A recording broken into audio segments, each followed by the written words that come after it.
Lembre-se de dar o joinha e se inscrever. Isso ajuda muito o canal a crescer e continuar trazendo os audiobooks mais incríveis para você.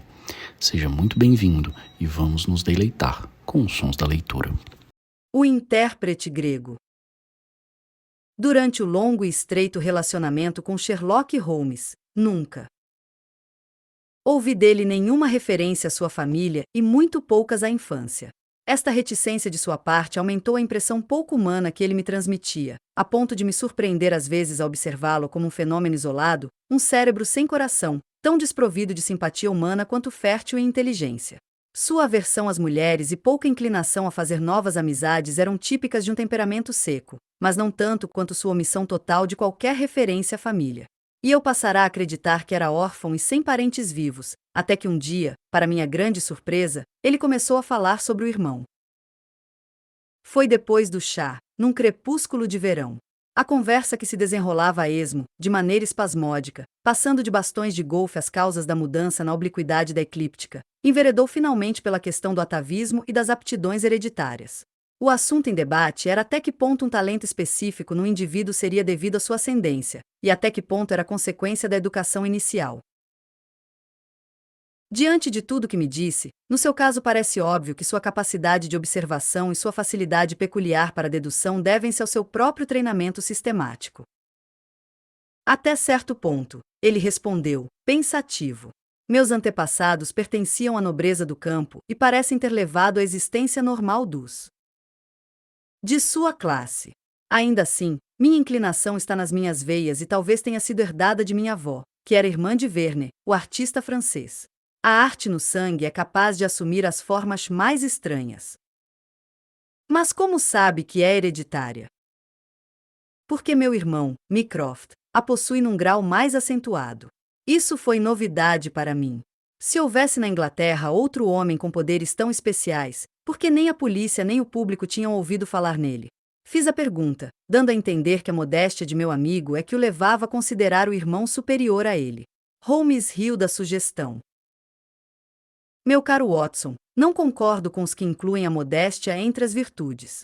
Para o lógico, todas as coisas devem ser exatamente o que são, e subestimar-se é tão falso quanto exagerar o próprio talento. Portanto, quando digo que Mycroft tem maior capacidade de observação, pode estar certo de que falo a verdade exata e literal. Ele é mais moço que você? 7 anos mais velho. Como é possível que ele tenha permanecido no anonimato? Ele é muito conhecido em seu próprio círculo. Onde? No Clube Diógenes, por exemplo. Eu nunca tinha ouvido falar na instituição e minha fisionomia deve ter demonstrado isso, pois Sherlock Holmes tirou o relógio do bolso. O Clube Diógenes é uma das mais estranhas sociedades de Londres, e Mycroft, um dos seus membros mais estranhos.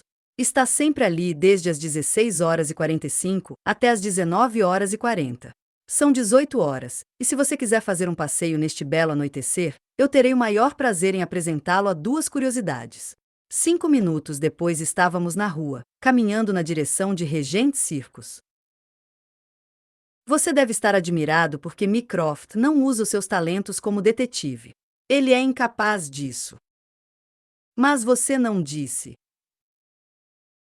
Disse que era superior em dedução e observação. Se a arte do detetive começasse e terminasse no raciocínio feito numa poltrona, meu irmão seria o maior criminologista que jamais existiu. Mas não é ambicioso e não tem energia. Não se preocuparia em verificar suas próprias soluções, e iria preferir que o considerassem equivocado a dar-se ao trabalho de provar que estava certo. Levei-lhe muitas vezes um problema e recebi uma explicação que mais tarde foi comprovada. Contudo, ele foi totalmente incapaz de lidar com as questões práticas que devem ser resolvidas antes de se levar o caso à justiça. Então não é esta a profissão dele? De modo algum. O que para mim é um meio de vida, para ele é um simples hobby de diletante. Tem uma cabeça extraordinária para números e faz auditoria nos livros de alguns departamentos do governo. Mycroft mora em Pall Mall e todas as manhãs dobra a esquina para ir ao Whitehall, e volta à noite. Durante o ano inteiro não faz outro exercício e não é visto em nenhum outro lugar, a não ser no Clube Diógenes, que fica em frente ao seu apartamento. Não conheço o nome. É bem provável. Há muitos homens em Londres que, por timidez ou por misantropia, rejeitam a companhia de seus semelhantes, mas não são avessos a poltronas confortáveis e às últimas edições dos jornais. Foi para servir a essas pessoas que foi fundado o Clube Diógenes. Ele agrupa os homens menos sociáveis e agrupáveis da cidade. Nenhum membro tem permissão de dar a mínima atenção a qualquer outro. Exceto na sala dos estranhos, a conversa não é permitida em nenhuma circunstância, e se 3 transgressões a essa norma forem levadas ao conhecimento do comitê, o conversador fica sujeito à expulsão. Meu irmão é um dos fundadores e eu mesmo acho muito calmante a atmosfera do clube. Tínhamos chegado a Pall Mall enquanto conversávamos e enveredamos pela rua a partir de St. James. A certa distância do Carlton, Sherlock parou diante de uma porta e, fazendo sinal para que eu ficasse calado, me fez entrar no vestíbulo. Através do painel de vidro vi uma sala luxuosa, onde um número considerável de homens lia os jornais, cada qual no seu canto. Holmes conduziu-me a um pequeno recinto que dava para Pall Mall e, ausentando-se por um instante, voltou com alguém que só poderia ser seu irmão. Mycroft Holmes era mais alto e vigoroso do que Sherlock. Seu corpo era robusto, mas o rosto, embora maciço, conservava algo da vivacidade de expressão tão notável em Sherlock. Os olhos, de um cinzento especialmente claro, pareciam manter aquela expressão distante, introspectiva, que eu observava nos do meu amigo quando ele estava utilizando plenamente os seus talentos. É um prazer conhecê-lo, senhor, disse ele, estendendo a mão lisa como a nadadeira de uma foca. Ouço falar de Sherlock em toda parte desde que o senhor se tornou o biógrafo dele. E por falar nisso, Sherlock, esperava que você me consultasse na semana passada a respeito do caso daquela mansão. Achei que seria difícil demais para você. Não, consegui resolvê-lo, disse meu amigo, sorrindo. Foi Adams, naturalmente. Sim, foi Adams. Eu tinha certeza desde o início. Os dois sentaram-se perto da janela do clube. Este é o lugar ideal para quem quiser estudar a humanidade, observou Mycroft. Veja que tipos magníficos. Repare naqueles 2 homens que estão caminhando na nossa direção, por exemplo. O marcador de bilhar e o outro. Exatamente. O que acha do outro? Os 2 haviam parado diante da janela. Marcas de giz sobre o bolso do colete eram os únicos sinais de bilhar que notei num deles. O outro era um homem baixinho e moreno, chapéu inclinado para trás e vários pacotes debaixo do braço. Um velho soldado, parece-me, disse Sherlock. E recentemente reformado, observou o irmão. Serviu na Índia, pelo que vejo. Como oficial não comissionado. Artilharia real, imagino, disse Sherlock. E viúvo? Com filhos, meu caro rapaz. Com filhos. Ora, isso é demais, protestei, rindo. Não é difícil dizer que um homem com aquele porte, expressão autoritária e tez curtida de sol é um soldado, mais que um soldado raso, e recentemente chegado da Índia. O fato de ter deixado o exército há pouco tempo é indicado por usar ainda botas de munição, como são chamadas, observou Mycroft. Não tem o andar do cavalariano, mas usava o chapéu inclinado para o lado, como demonstra a pele mais clara naquela parte do rosto. O peso indica que não podia ser sapador. Serve na artilharia. E o luto fechado revela que perdeu alguém muito querido. O fato de estar fazendo compras indica que foi a mulher. Esteve comprando coisas para os filhos, como vê. Há um chocalho, o que mostra que um deles é muito pequeno. É provável que a mulher tenha morrido ao dar à luz. O fato de levar debaixo do braço um livro ilustrado indica que há uma outra criança na história. Comecei a perceber o que meu amigo queria dizer ao mencionar os talentos mais perspicazes do irmão. Olhando para mim, ele sorriu. Mycroft aspirou o rapé tirado de uma caixinha de tartaruga e sacudiu os grãos que caíram no casaco, agitando um grande lenço de seda vermelha. Sherlock, tenho algo bem ao seu estilo, um problema singular que me foi apresentado. Não tive disposição para acompanhá-lo, a não ser de maneira muito superficial, mas deu-me uma base para especulações muito agradáveis. Se estiver interessado nos fatos. Será um prazer, meu caro Mycroft.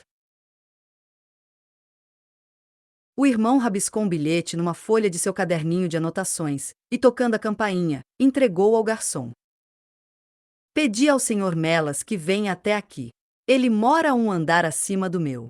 Conheço-o ligeiramente, e por isso ele me procurou quando se viu em apuros.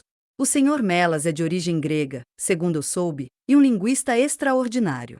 Ganha vida como intérprete em tribunais e também como guia de orientais abastados que se hospedam nos hotéis da Northumberland Avenue. Vou deixar que ele conte à sua maneira a experiência extraordinária que viveu. Minutos depois apareceu um homem baixo e gordo, cuja tez morena e cabelos pretos indicavam sua origem sulina, embora seu modo de falar fosse o de um inglês culto.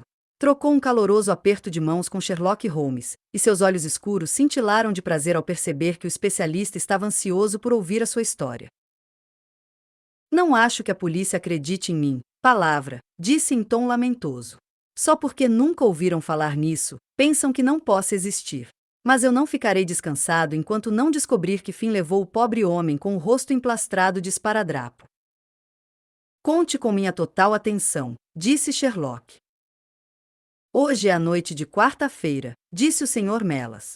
Então, foi na segunda noite, há 2 dias apenas, que tudo aconteceu. Sou intérprete, como meu vizinho talvez tenha dito. Traduzo todas as línguas, ou quase todas, mas como sou grego de origem e tenho nome grego, é a este idioma em particular que me associam. Há anos sou o principal intérprete do idioma em Londres e muito conhecido nos hotéis. Sou procurado com frequência nas horas mais estranhas. São estrangeiros em dificuldades, ou viajantes que chegam tarde e precisam dos meus serviços. Não me surpreendi, portanto, quando na segunda-feira à noite um certo Sr. Latimer, rapaz muito bem vestido, procurou-me na minha casa, pedindo que o acompanhasse no cabriolé que aguardava à porta. Um amigo grego fora visitá-la a negócios, explicou, e como só sabia falar a sua língua, os serviços de um intérprete eram indispensáveis. Deu-me a entender que a casa ficava um tanto distante, em Kensington, e parecia muito apressado, fazendo-me entrar no cabriolé assim que chegamos à rua. Disse cabriolé, mas logo me perguntei se não estaria numa carruagem. O veículo era mais espaçoso que a maioria dos que desgraçadamente circulam em Londres e o estofamento, embora em mau estado, era de boa qualidade. O Sr. Latimer sentou-se na minha frente e partimos, atravessando Charing Cross e enveredando pela Shaftesbury Avenue. Estávamos na Oxford Street quando me arrisquei a fazer uma observação a respeito do caminho tortuoso que fazíamos para chegar a Kensington, mas as palavras morreram-me nos lábios diante da conduta extraordinária do meu companheiro. Começou exibindo um cajado enorme carregado no castão com chumbo tirado do bolso e movimentou-o de um lado para outro diversas vezes, como se quisesse testar seu peso e sua força. Em seguida, sem uma palavra, colocou-o no banco ao seu lado. Depois levantou os vidros dos 2 lados e eu descobri, espantado, que estavam recobertos de jornal para impedir que eu olhasse pelas janelas. Lamento tirar-lhe a visão, Sr. Melas. O fato é que não tenho intenção de permitir que veja o local para onde estamos indo. Seria inconveniente para mim se conseguisse encontrar novamente o caminho. Como imaginam, fiquei abismado ao ouvir essas palavras.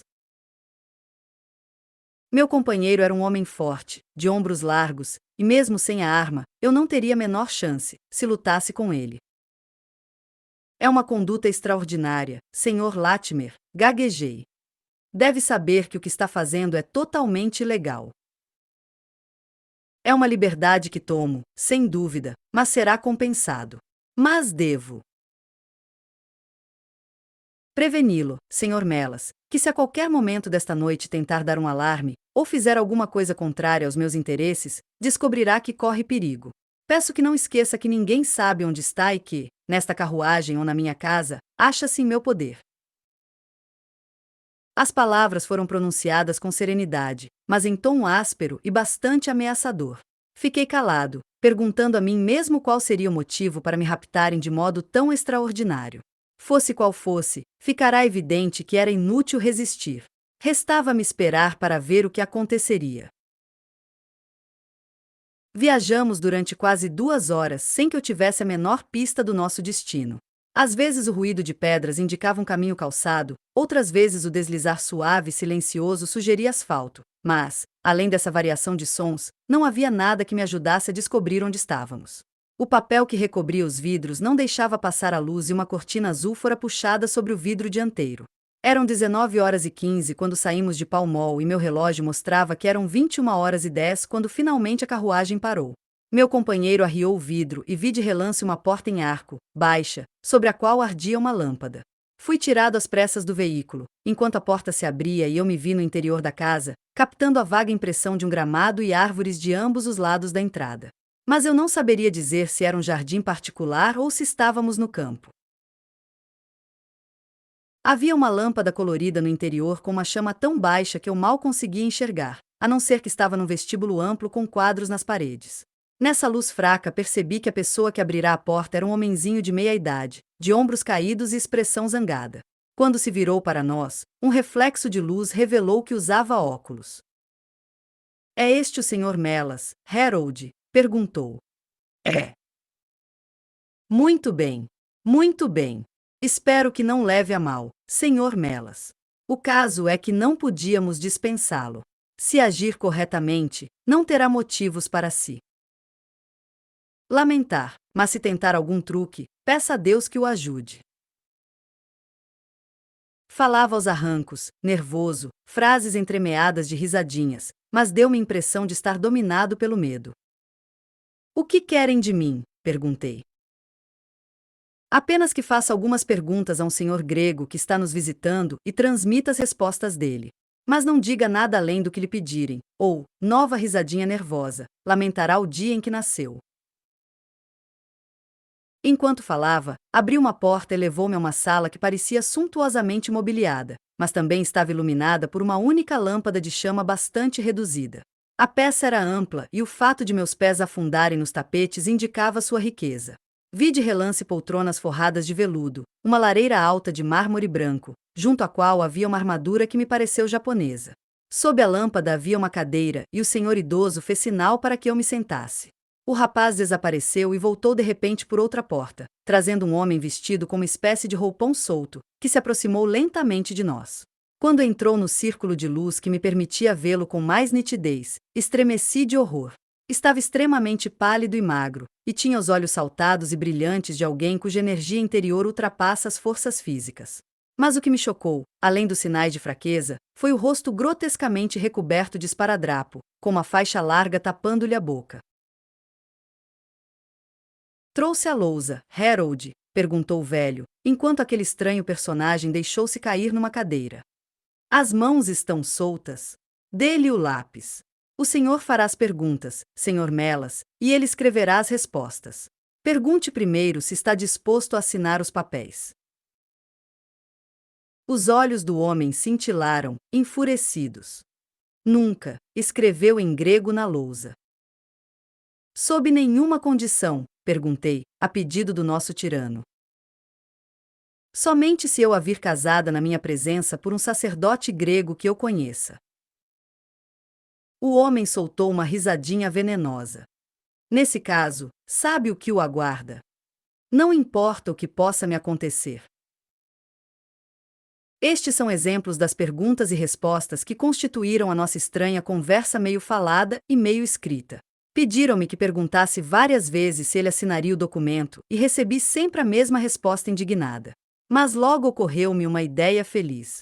Passei a acrescentar pequenas sentenças a cada pergunta, no início inocentes, a fim de verificar se um dos homens percebia qualquer coisa, e depois, ao ver que não mostravam nenhum sinal de compreensão, iniciei um jogo mais perigoso. Nossa conversa foi mais ou menos a seguinte: "Não conseguirá nada com essa obstinação. Quem é você?" "Não importa. Sou um estranho em Londres. Seu destino está em suas mãos. Há quanto tempo está aqui?" "Não importa. 3 semanas. Esta propriedade jamais será sua. Qual é o seu problema?" "Não cairá nas mãos de bandidos. Estão me matando de fome. Sairá daqui em liberdade se assinar." "Que casa é esta?" "Não assinarei jamais." "Não sei." "Não está fazendo nenhum favor a ela." "Como se chama?" "Quero ouvir a resposta diretamente dela." "Crotides." "Poderá vê-la se assinar." "De onde veio?" "Então, nunca mais tornarei a vê-la." "Atenas." Mais 5 minutos, Sr. Holmes, e eu obteria toda a história, na cara dos homens. A minha pergunta seguinte teria esclarecido a questão, mas naquele instante a porta se abriu e uma mulher entrou na sala. Não a vi com nitidez suficiente, mas sei que era alta e graciosa, de cabelos pretos, e vestia uma espécie de bata branca flutuante. Harold! Não aguentei mais, ela falava inglês com sotaque. Fico tão solitária lá em cima, somente com... Oh, meu Deus, é Paul. As últimas palavras foram pronunciadas em grego. No mesmo instante o homem, num esforço supremo, arrancou o esparadrapo da boca, e gritando Sophie. Sophie, correu a abraçá-la. Mas o abraço durou apenas um instante, pois o rapaz agarrou a mulher e arrastou-a para fora da sala, enquanto o mais velho facilmente dominava a vítima enfraquecida, arrastando-a para outra porta. Vendo-me sozinho por um instante na sala, levantei-me com a vaga ideia de obter uma pista a respeito da casa onde estava. Felizmente, porém, não fiz coisa alguma, pois quando ergui a cabeça, dei com o homem mais velho parado à porta e olhando para mim. Quieto, Sr. Melas. Deve ter percebido que lhe permitimos tomar conhecimento de assunto muito particular. Não o teríamos incomodado se o nosso amigo que fala grego e iniciou as negociações não fosse obrigado a voltar para o Oriente.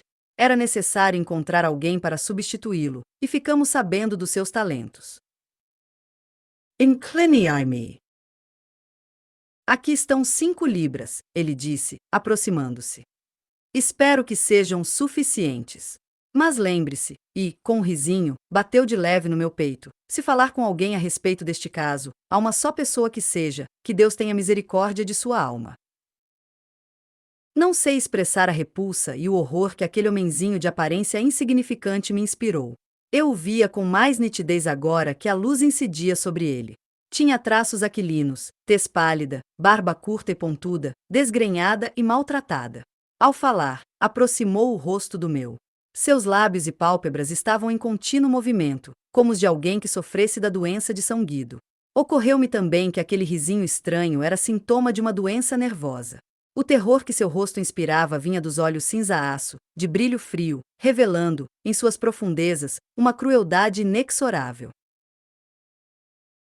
Ficaremos sabendo, se você falar no assunto. Temos nossos canais de informação. A carruagem está à sua espera e meu amigo o acompanhará.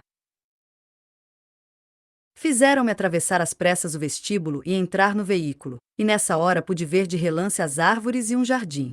O Sr. Latimer seguiu-me de perto e sentou-se na minha frente sem pronunciar uma palavra. Percorremos em silêncio a distância interminável, vidros fechados, até que finalmente, pouco depois da meia-noite, a carruagem parou. Salte aqui, Sr. Melas, disse o meu companheiro. Lamento deixá-lo tão longe de sua casa, mas não há alternativa. Qualquer tentativa sua de seguir a carruagem resultará em dano para sua pessoa. Abriu a porta e mal tive tempo de saltar, pois o cocheiro chicoteou o cavalo e o veículo se afastou ruidosamente. Olhei em torno, espantado. Estava numa espécie de descampado coberto de arbustos de tojo. Ao longe estendia-se uma fileira de casas. Uma luz brilhava aqui e ali nos pavimentos superiores. Do lado oposto vi os sinais vermelhos de uma estrada de ferro. A carruagem já havia desaparecido. Olhei em volta, perguntando a mim mesmo onde estaria quando percebi que alguém se aproximava na escuridão. Quando estava perto, vi que se tratava de um carregador da estrada de ferro. Pode me dizer que lugar é este? Perguntei. Wandsworth Common, respondeu. Posso pegar algum trem para a cidade? Se caminhar cerca de 1,5 quilômetros, chegará a Clapham Junction a tempo de pegar o último trem para Vitória. Foi assim que terminou a minha aventura, Sr. Holmes. Não sei onde estive, ou com quem falei, nada sei além do que acabo de contar. Mas sei que há algo de muito torpe e quero ajudar aquele infeliz, se for possível. Contei a história ao Sr. Mycroft Holmes na manhã seguinte e, mais tarde, à polícia. Ficamos em silêncio por algum tempo, depois de ouvir essa narrativa extraordinária. E então Sherlock olhou para o irmão. Alguma providência? Pergunto. Mycroft pegou o Daily News que estava em uma mesinha. Quem puder fornecer qualquer informação sobre o paradeiro de um senhor grego chamado Pocratides, de Atenas, e que não fala inglês, receberá uma recompensa. Recompensa similar será entregue a quem der informações referentes a uma senhora grega, cujo primeiro nome é Sophie. X2473. Foi publicado em todos os jornais. Não houve resposta. E a alegação da Grécia? Já indaguei. Não sabem de nada.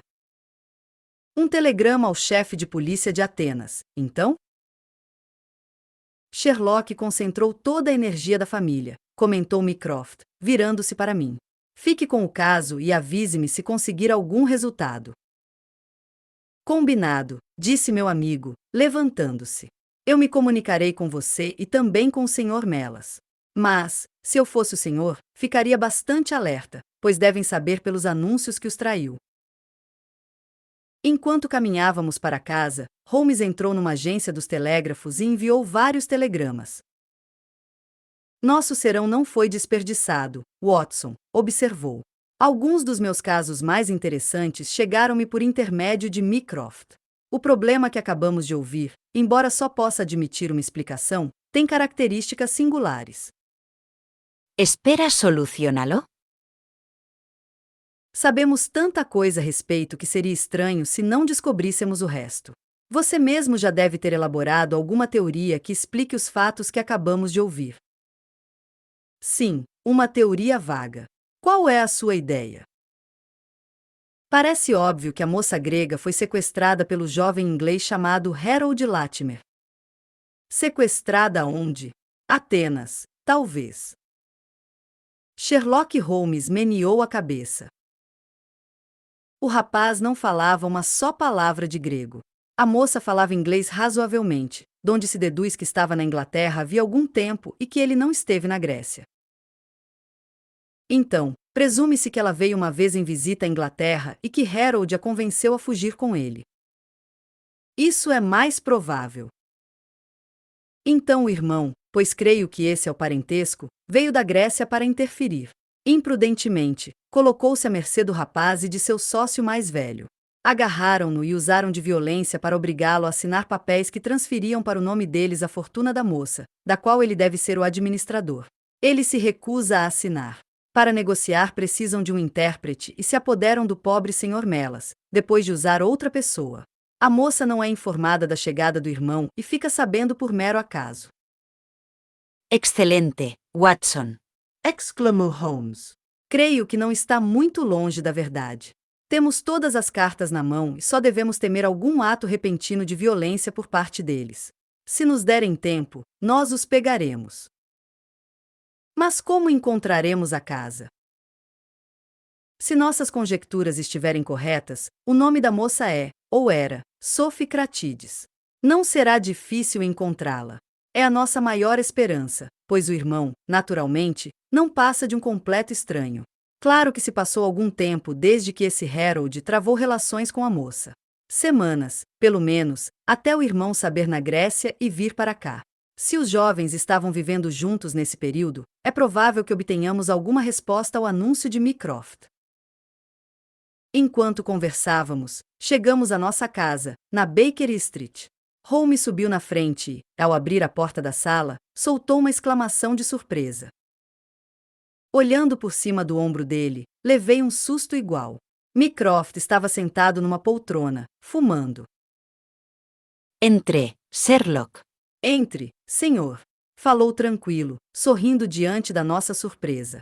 Não esperava tanta energia de minha parte, não é, Sherlock? Mas este caso me atrai. Como veio até aqui? Passei por vocês num cabriolé. Aconteceu alguma coisa? Recebi uma resposta ao meu anúncio. Ah. Chegou alguns minutos depois que saíram. E que dizia? Mycroft Holmes tirou do bolso um papel. Aqui está, escrita com pena sobre papel creme, por um homem de meia-idade e constituição franzina. Senhor, diz ele, em resposta ao seu anúncio de hoje quero informar que conheço muito bem a senhora em questão. Se quiser me visitar, eu lhe darei alguns detalhes de sua dolorosa história. Ela reside no momento em The Myrtles, B. Canyon. Seu, atenciosamente. J. Davenport. Remeteu a carta de Lower Briston, observou Mycroft Holmes. Não acha que devemos ir agora tomar conhecimento desses detalhes, Sherlock? Meu caro Mycroft, a vida do irmão é mais valiosa do que a história da irmã. Creio que devemos ir a Scotland Yard procurar o inspetor Gregson e seguir direto para Beckenham. Sabemos que há um homem condenado à morte e cada hora que passa é decisiva. É melhor pegarmos o Sr. Melas no caminho, sugere. Vamos precisar de um intérprete. Excelente. Approver Sherlock Holmes. Mande o garoto buscar uma carruagem e partiremos imediatamente.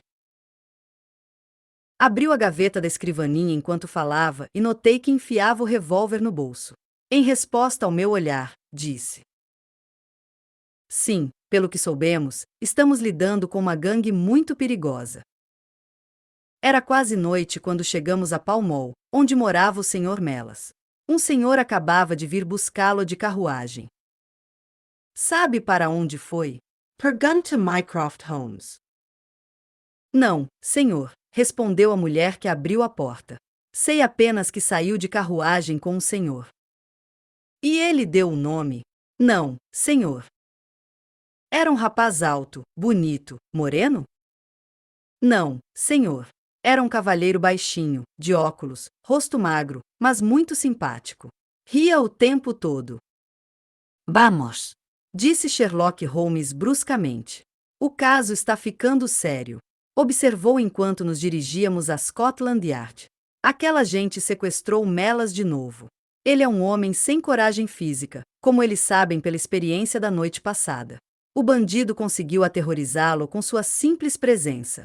Querem, sem dúvida, os seus serviços profissionais, mas depois de usá-lo vão querer castigá-lo pelo que devem considerar uma traição. Nossa esperança era que, tomando o trem, pudéssemos chegar a Beckenham tão depressa ou mais que de carruagem. Mas, ao chegarmos a Scotland Yard, levamos mais de uma hora para encontrar o inspetor Gregson e cumprir as formalidades legais que nos permitiriam entrar na casa. Eram 21h45, portanto, quando chegamos a London Bridge e levamos mais meia hora para saltarmos na plataforma de Beckenham. Um percurso de 1 quilômetro levou-nos a The Myrtles, uma casa ampla e escura, separada da estrada pelos jardins que a cercavam. Dispensamos a carruagem e percorremos juntos a Alameda. As janelas estão todas fechadas, observou o inspetor. A casa parece deserta. Os pássaros abandonaram o ninho, disse Holmes. Por que pensa assim? Uma carruagem pesada, carregada de bagagens, passou por aqui há 1 hora. O inspetor riu. Vi as marcas das rodas à luz do portão. Mas como sabe da bagagem? Deve ter observado as mesmas marcas seguindo na direção oposta. Mas as que saem são bem mais profundas, a ponto de podermos dizer com certeza que o veículo levava um peso considerável. O senhor é um pouco complicado demais para mim, disse o inspetor, dando de ombros. Não será fácil forçar aquela porta. Mas tentaremos se ninguém nos atender. Bateu com força a aldrava, puxou a campainha, mas inutilmente. Holmes, que havia desaparecido, voltou daí a instantes. Abriu uma janela, anunciou. Ainda bem que está do lado da lei e não contra ela, Sr. Holmes, observou o inspetor, quando percebeu a habilidade com que meu amigo havia forçado a fechadura. Creio que, nestas circunstâncias, podemos entrar sem esperar convite. Um após outro penetramos no salão que era, evidentemente, aquele em que havia estado o Sr. Melas. O inspetor acendeu a lanterna e vimos as 2 portas, a cortina, a lâmpada e a armadura de malha japonesa que ele havia descrito. Na mesa viam-se 2 copos, uma garrafa vazia de brandy e os restos de uma refeição. O que é isto? Perguntou Holmes de repente. Imóveis. Ouvimos um som baixo, semelhante a um gemido, vindo de algum lugar acima de nossa cabeça. Holmes correu para a porta e foi até o vestíbulo. O ruído vinha do 2º andar. Ele subiu a escada correndo, seguido de perto pelo inspetor e por mim, enquanto Mycroft nos acompanhava tão depressa quanto seu corpo volumoso lhe permitia. No segundo andar, ficamos diante de 3 portas. Era da porta do meio que saíam os sons sinistros, que às vezes passavam de um murmúrio rouco a um lamento agudo. Estava trancada, mas com a chave do lado de fora. Holmes abriu-a e entrou correndo. Mas saiu no mesmo instante, com a mão na garganta. É carvão! Ele gritou. Vamos esperar um pouco. Ele se dissipará. Espiando para dentro, vimos que a única luz existente no quarto provinha de uma chama azul, baça, que ardia num pequeno tripé colocado no centro. A chama lançava um círculo lívido e estranho sobre o assoalho e, nas sombras mais adiante, vislumbramos 2 silhuetas agachadas contra a parede. Pela porta aberta saía um horrível cheiro venenoso, que nos fez arquejar e tossir. Holmes correu para o alto da escada, a fim de aspirar ar fresco e, entrando novamente no quarto, escancarou a janela e atirou o tripé ao jardim. Entraremos dentro de 1 minuto, arquejou, saindo outra vez às pressas. Onde encontraremos uma vela? Duvido que seja possível riscar um fósforo naquele ar. Mantenha a lanterna perto da porta e nós os tiraremos de lá, Mycroft. Agora! Entramos correndo, agarramos os homens envenenados e os arrastamos para o patamar. Estavam ambos de lábios azulados e inconscientes, rostos inchados e congestionados, olhos saltando das órbitas. As fisionomias estavam tão alteradas que, se não fosse pela barba preta e a silhueta atarracada, não teríamos reconhecido o intérprete grego, que se despedira de nós horas antes no clube Diógenes. Tinha mãos e pés amarrados e sobre um olho havia marcas de um golpe violento. O outro homem, amarrado de modo idêntico, era alto e estava no último estágio da magreza. Tinha no rosto várias marcas de esparadrapo formando um desenho grotesco. Parou de gemer quando deitamos no chão, e uma olhada de relance para ele mostrou-me que, pelo menos no seu caso, havíamos chegado tarde demais. O Sr. Melas, porém, estava vivo, e em menos de 1 hora, com a ajuda de Amone Brand, tive a satisfação de vê-lo abrir os olhos e saber que minha mão o havia trazido de volta do vale sombrio onde todos os caminhos se encontram. A história que ele contou foi simples e confirmou as minhas deduções.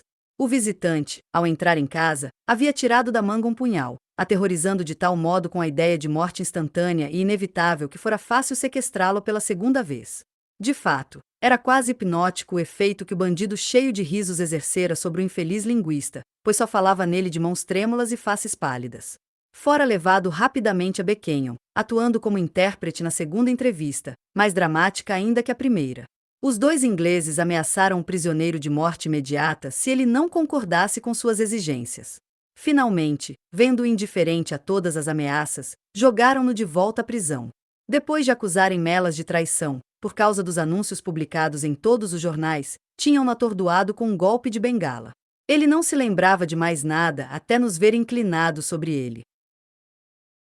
Este foi o caso estranho do intérprete grego, cuja explicação continua envolta em certo mistério. Conseguimos descobrir, comunicando-nos com o senhor que respondeu ao anúncio, que a infeliz senhora pertencia a uma rica família grega e que estava na Inglaterra em visita a amigos. Nessa ocasião conheceram um rapaz chamado Harold Latimer, que exercera tamanha influência sobre ela a ponto de convencê-la a fugir com ele. Os amigos, escandalizados com o fato, tinham se limitado a informar o irmão em Atenas e lavado as mãos. O irmão, chegando à Inglaterra, cometera a imprudência de se colocar à mercê de Latimer e de seu sócio, chamado Wilson Kemp, um homem de péssimos antecedentes. Os 2, ao descobrirem que, por ignorar o idioma, ele estava indefeso em suas mãos, mantiveram-no prisioneiro, tentando, por meio de violência e de fome, obrigá-lo a ceder-lhes os bens dele próprio e da irmã.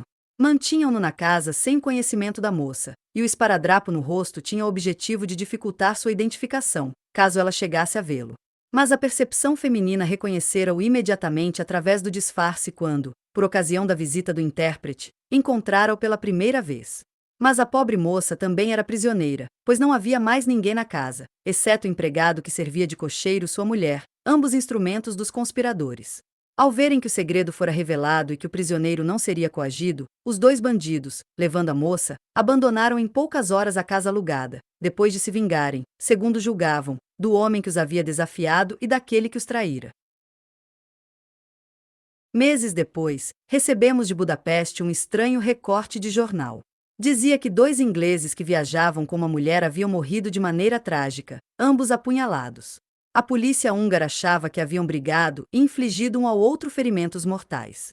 Holmes, contudo, tinha uma opinião diferente e afirma até hoje que se conseguíssemos encontrar a moça grega, saberíamos como haviam sido vingados os males feitos a ela e ao irmão.